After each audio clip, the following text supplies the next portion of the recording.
This is my final Premier League table predictions for the 23-24 season. Welcome back to yet another video. Before we get into it, do make sure to drop a like on this one. Let's go for some big support. 1,500 likes. If you like your Premier League content, make sure to drop a like. And if you haven't already subscribed, make sure to subscribe. We've just hit 60,000. Let's start pushing towards 70k. Like and subscribe, and let's get on to the video. So then, guys, the time has come. Just less than 10 games of the season to go for most Premier League teams, the final international break of the season, and today I'm going to give to you my final Premier League table predictions for the 23-24 season. Now, these videos are always really fun but always really tricky to record. I have spent as much time as possible working out where I think each team will finish, and I can assure you, the Premier League fans, that half of you will be happy, half of you won't be happy, but I can't satisfy everyone. This is just my opinion. Before we get into it, guys, do make sure to share your predictions down in the comments. Please don't be offended by my predictions. It's just one man's opinion, and if you disagree with some of my predictions, just let me know your predictions down in the comments, and we can come back to this at the end of the season and see how right or wrong we were. With all of that said, let's stop talking and get into the Premier League table predictions for one last time. So then, guys, we are doing today's video on a tier list. If you've not seen one of those before, let me just quickly run it through you.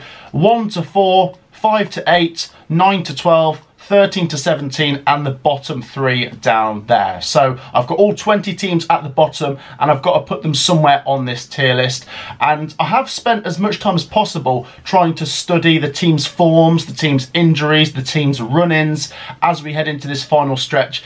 And there's so much to play for. You've got the title race, the top 4 race, you've got the relegation battle, and even in the middle of the table, there's a big squabble over who might get the last couple European places. With all of that said, let's get into this, and I don't really know how to approach this. Should we start in and around the middle and work our way out? Let's do it. I'm going to start with 6th place, which for me is one of them I feel quite confident about, and that's Manchester United. I'm going to slot Manchester United in 6th place here. I think they're going to finish in the top 6. I think they're going to get European football. Do I think they're going to get top 4? No. I think while it's not impossible Manchester United could get top 4, they might have left it a bit too late to do that. So I can see Manchester United holding where they are. If you look at where they are in the table right now, they're 3 points clear of 7th with a game in hand as well. They have got some tricky games coming with Liverpool at home, Arsenal at home. They've also got Brighton away. They've got some favourable fixtures as well, like Sheffield United at home, Burnley at home, Brentford away. They're certainly winnable games. So I could see Manchester United winning a few and still losing a few, obviously, over the next run of games, and probably just holding where they are. Manchester United fans will also have their eye on the FA Cup and be seeing if they can get to the final of that. Let's see if Coventry can get in their way. Let's move on to 7th place. Now, if you haven't already looked at the middle of the table, it is a big squabble here with so many teams separated by so few points. In fact, between 7th and 12th, 6 teams are separated by 6 points, and there's games in hand for certain teams, so it's really, really congested. I'm going to put both Newcastle and Wolves in the top 8 here. Struggling here. I might just have Newcastle slightly ahead of Wolves. My thinking is West Ham United currently hold 7th place. But looking at their fixtures and knowing that they're in the Europa League and they've got a pretty busy schedule, I wouldn't be surprised if Newcastle and Wolves can just get past West Ham in the Premier League table. Now, starting off with Newcastle, they've got a decent run in, and as we said, they've got no European football at this moment in time. They've got Tottenham at home, Man United away and Brighton at home as their most difficult games. But on the flip side, they've got Everton at home, Sheffield United at home and Burnley away. Plenty of winnable games there for Newcastle, so I don't think it's impossible they can make a late charge and sneak into a final European place here. And the same is going to be said for Wolves, who I'm going to put in my top 8. Wolverhampton Wanderers have a fairly decent run in. They've got Burnley away, Forest away and Luton at home to play, which are certainly games Wolves will be looking to target. On the flip side, they have still got to host Arsenal and go away to the Etihad and Liverpool, which are going to be very tricky games. But like I say, I think with West Ham being in Europe, that could play a factor in Newcastle or Wolves sneaking past them. So I'm going to have Newcastle Newcastle and Wolves in my top 8. Next up then, and we're going to go to 9th place, where I have got West Ham United. As I say, they're still playing in Europe, and I do think they could go quite far. It's a really interesting matchup against Bayer Leverkusen, but honestly, without trying to show too much English bias, I do think Liverpool and West Ham are my 2 favourites to win that competition. With West Ham then, like I say, the Europa League could affect their Premier League form, and the basis for that, I suppose, is last season when they went really far in the Conference League. They didn't perform as well in the Premier League. That said, they have been a lot better in the Premier League this time round, but they've got some really difficult games coming. They've got Tottenham at home, Liverpool at home, and got to go away to Man City. On the flip side, they've also got games like Fulham at home, Luton at home, Palace away, so some more winnable games there. I think they'll definitely stay in the top half, and I'm going to put West Ham in 9th place. And just about wrapping up my top half of the table, I'm going to go with Chelsea to sneak 10th place. Chelsea do have a busy run in. They've got plenty of games to catch up on. In fact, at this moment in time, they've got 2 games in hand on West Ham, and they're still in the FA Cup as well. So there's plenty of games coming up in April for Chelsea. If you look at Chelsea's fixtures, you'll notice they've got Burnley at home, Sheffield United away, Forest away. Certainly some winnable games there for Chelsea. On the flip side, they have still got to play Tottenham at home, Villa away, and Arsenal away. So I wouldn't be surprised if Chelsea stay roughly where they are, but I have bumped them up 1 place, mainly due to the fact they've got a couple games in hand on some teams there. So I've got Chelsea in 10th. And then next up, I've gone for Brighton in 11th. A little drop, I suppose, but not much really. As I say, these teams are really locked together tight. With Brighton, it's their run-in, which makes me think they could drop 1 or 2 places in the final run here. They've got Man City at home, Liverpool away, and Arsenal at home. And on paper, Brighton's most winnable games are Brentford away, Burnley away, and Bournemouth away, which all don't actually sound that easy. Their easiest games on paper are away from home. So yeah, I could see Brighton dropping a few points between now and the end of the season. That said, I still think they're somewhere in the middle. And then last up to complete this mid-table cluster, I'm going to go with Fulham.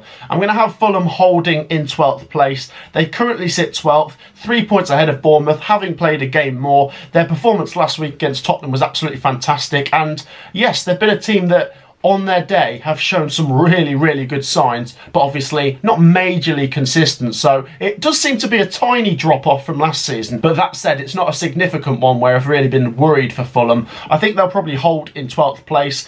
Looking at Fulham's fixtures, they've got West Ham away, Liverpool at home, and Man City at home as their most difficult games on paper. On the flip side, Fulham have to go away to Luton, Sheffield United and Forest, which are games they'll be looking to target. I think Fulham stay where they are and they'll get about 45 to 50 points. So then, what next? Let's go to the Champions League battle between Villa and Tottenham. Now for me, this is just 2 teams fighting for 1 place. I would be very surprised if a Manchester United or a West Ham was to sneak 4th place right now.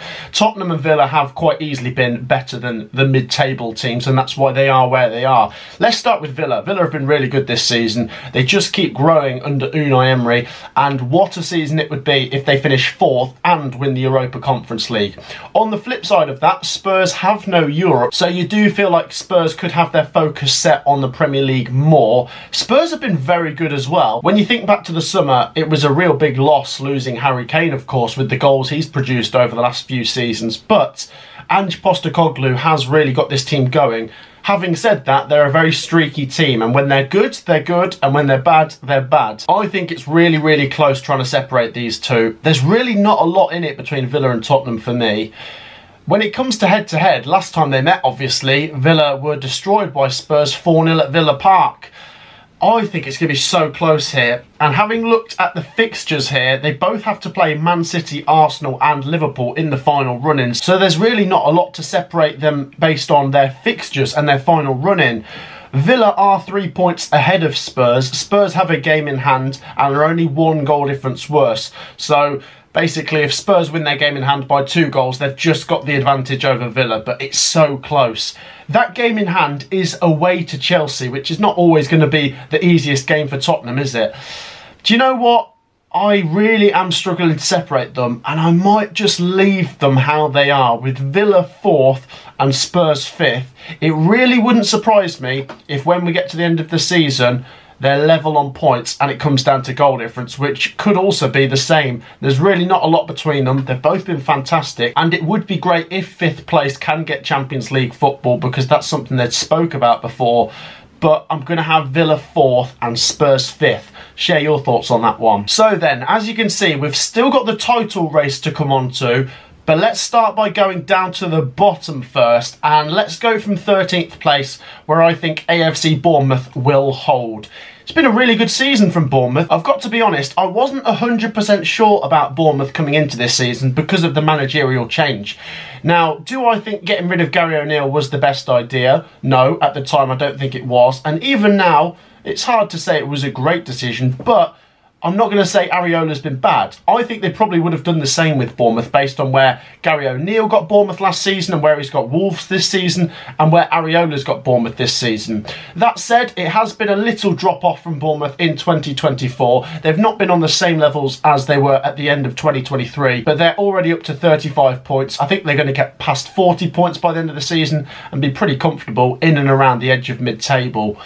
Then we come on to 14th, and this is where I start to consider some teams in the relegation battle, but I'm going to stick with Crystal Palace 14th because I do think they've got enough to get the few points required to get over the line. Now, when we spoke about the Premier League relegation battle in a video we did 2 days ago, we did say that Palace aren't mathematically safe yet and probably need to get 31, 32 points to just get over the line. That would only take one win. Having said that, though, they've also got a very difficult run in. Crystal Palace have got to play Manchester City at home, Liverpool away and Villa at home. Their easiest games on paper are Forest away, Bournemouth away and Fulham away, which, to be honest, none of them are easy, and only one of their games in the final few are against a team below them. So if Palace do find themselves losing to both Forest and Bournemouth over the next couple games, then they could be in trouble. But I think they've got enough, surely, to get over the line. So I'm going to keep Palace in 14th. Then we come on to 15th. And it's starting to get tense, but I'm going to stick with Brentford. Call me boring, but I'm just going to have these teams to stay where they are for now. I think Brentford are a difficult one at the moment because the run of form is not great. But when it comes to the run-in, compared to the other teams down there, I think they've got one of the nicest run-ins here. Now, yes, Brentford could continue their terrible run of form, and if they lose some of the 6-pointers they've got coming up in the likes of Sheffield United at home, Luton away, Everton away, if they lose any of those games, they could be in serious trouble, but they just need to pick off a couple wins here and there. The way I'm looking at it, the points they're on at the moment, 2 more wins over the next 8 games or so, and they should be okay. So yes, I do think Brentford get over the line and stay up, and I'm going to go for 15th place, but it's certainly not a comfy position for Brentford to be in. It's not quite living up to the same levels as last season, but that said, I still think they'll be okay. Now then, we have come on to the bottom 5, and let's start working in reverse order. Let's go to the bottom, where I think Sheffield United is the easiest pick here. Now, once again, as we said in the video the other day, it's not mathematically impossible Sheffield United stay up, but it does look impossible, doesn't it? Given what they've done so far this season, they've set themselves too much to do, and you just don't see the quality in that team to produce the kind of results that they need now. It's an interesting one, Sheffield United. Now, for some strange reason, I did have a little bit of optimism that they might stay up at the start of the season. And even though they didn't get many results at the start of the season, I thought some of the performances were okay, and I stood by them having a chance of getting out of this.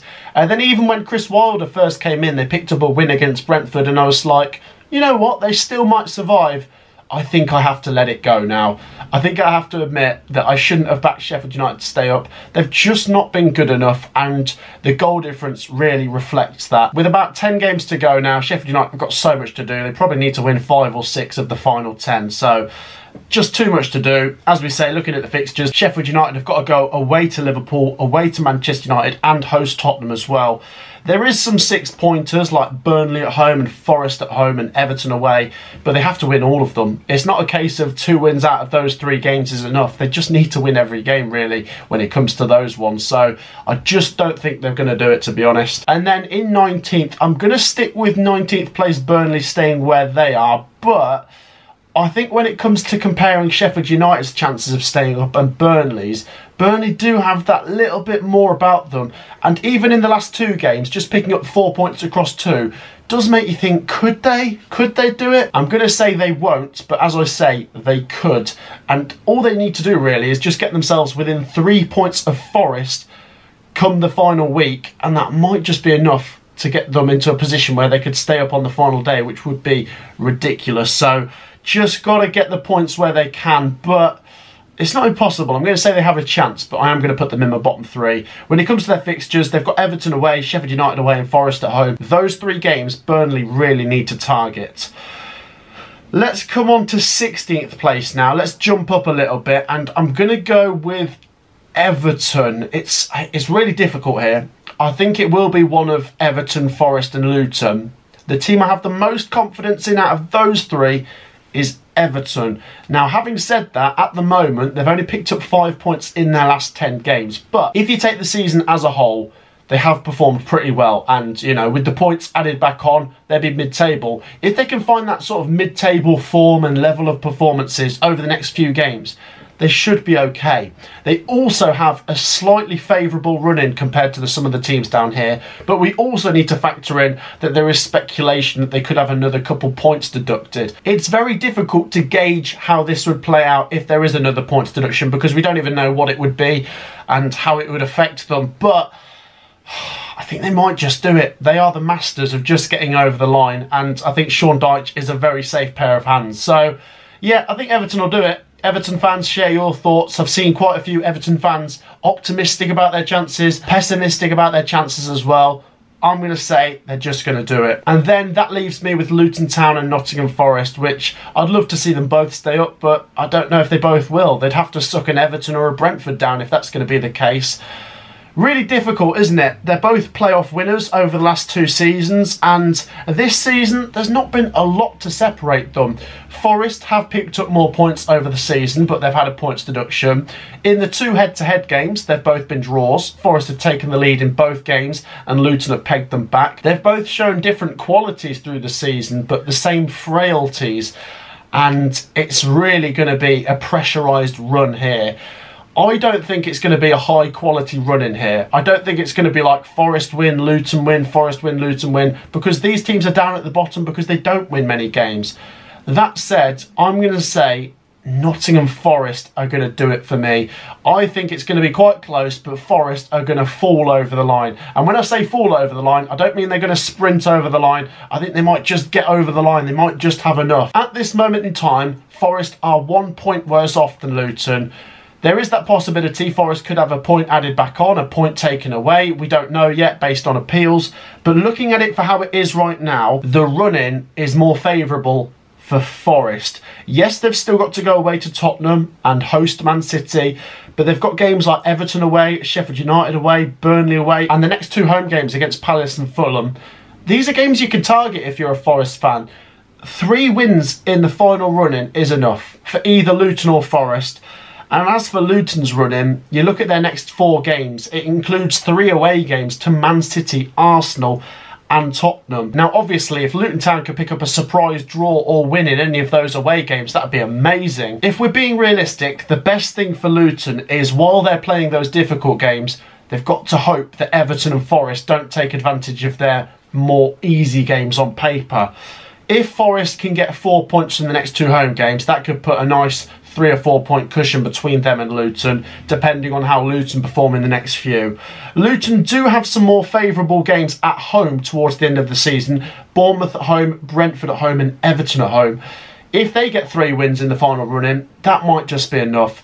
I think it's desperately close to call, but I'm just going to go with Forest to survive, and they do have that just that little bit more Premier League experience now of just getting over the line. So I'm going to go with Forest to just make it and Luton to just go down. I've got to be honest, I'd be devastated for whichever team goes down here. Forest fans have longed for Premier League football for so long, and they are a really big club. It's been a really frustrating season, and as we said, we could get to the end of the season without any closure on whether this is actually going to be the standings or not, based on a possible points being added back on or taken away. And as for Luton, it's really frustrating for them as well, because they're kind of sat there like a hot potato wondering what's going on with the other teams.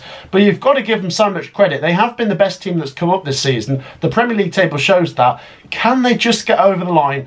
Do share your predictions for the relegation battle down in the comments. Now then, we're going to move on to the Premier League title race, and it's just so close, guys. I wouldn't blame any of you for putting these 3 teams in any order. For me, I'm sat here trying to work out what's going to separate them. Liverpool have already played Arsenal twice and Man City twice. Arsenal and Man City still need to play each other at the Etihad after the international break. You do feel like that's a massive game for both and really could be crushing for the loser, because in a title race there's really not much margin for error. I do make Man City slight favourites for that game with the, experience of being winners and the home advantage. But there's something about this Arsenal team this season, and they really have improved on last season, which looked very hard for them to do. I'd also make the argument that Arsenal could have a good run in the Champions League. It's really difficult, this. When you look at the fixtures, Arsenal have got to go away to Man City, host Villa and go away to Tottenham. And Tottenham will be doing everything they can to trip Arsenal up. And at the same time, they've got to try and get into the top four.